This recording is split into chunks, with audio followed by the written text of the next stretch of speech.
Hi guys, welcome to my mini blog. তো আজকে আমার ব্লগটা ছাড়তে একটু লেট হয়ে গেছে, এটা কিন্তু কালকের ভিডিও। তো আজকে বেসিক্যালি বেরিয়েছিলাম মিষ্টু দিদির চশমাটা কিনতে, কারণ কালকে যেহেতু দোকানটা বন্ধ ছিল, তো আজকে দেখলাম যে আজকেও দোকানটা বন্ধই আছে। তো যাই হোক, আমরা তারপরে চলে গিয়েছিলাম বাবরচিতে। তো আমরা গিয়েছিলাম বেসিক্যালি রোল খেতে, কিন্তু বাবরচিতে রোল শেষ হয়ে গিয়েছিল।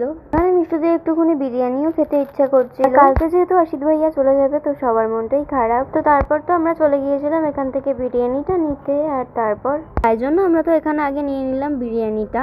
আর আজকে আমরা একটুখানি অন্য জায়গা থেকে বিরিয়ানিটা ট্রাই করেছিলাম। তো আজকে আমরা নিয়েছিলাম আলিশান থেকে বিরিয়ানির কোয়ালিটি যেরকম সুন্দর, কোয়ান্টিটিও সেরকমই, আর টেস্ট ওয়াইজ তো খুবই ভালো ছিল। তারপরে এখান থেকে বিরিয়ানি নিয়ে আমরা চলে গিয়েছিলাম। তারপরে মিষ্টু দিদি বললো যে এখানে একটা সুপার প্যাকেট নিয়ে নিতে, কারণ বাড়িতে গিয়ে আজকে হবে চিকেন স্যুপ। এখানে কিন্তু আমরা সুপার প্যাকেট নিয়ে চলে এসেছিলাম শ্রীরাজে, যেখানে আমরা ফাইনালি রোল পেয়ে যাই। তারপরে বাড়িতে গিয়ে রোলটা খাওয়ার পরে কিন্তু চলে এসেছিল স্যুপ গরম গরম। এখানে দেখতে যতটা সুন্দর লাগছে, খেতে কিন্তু তার থেকেও বেশি সুন্দর হয়েছিল। তো যাই হোক, এটা হচ্ছে পরের দিন দুপুরবেলা, যখন অসিত ভাইয়া চলে যাওয়ার টাইমটা। সবারই মনটা খারাপ, তাই জন্য বেশি ভিডিও ক্লিপ নিতে পারিনি, এইটুকুনি শেয়ার করলাম তোমাদের সাথে। পরে এখানে সবাই যাচ্ছিল অসিত ভাইয়াকে স্টেশনে ছাড়তে। তো ভিডিওটা ভালো লাগলে অবশ্যই লাইক কমেন্ট শেয়ার করে দিও। বাই।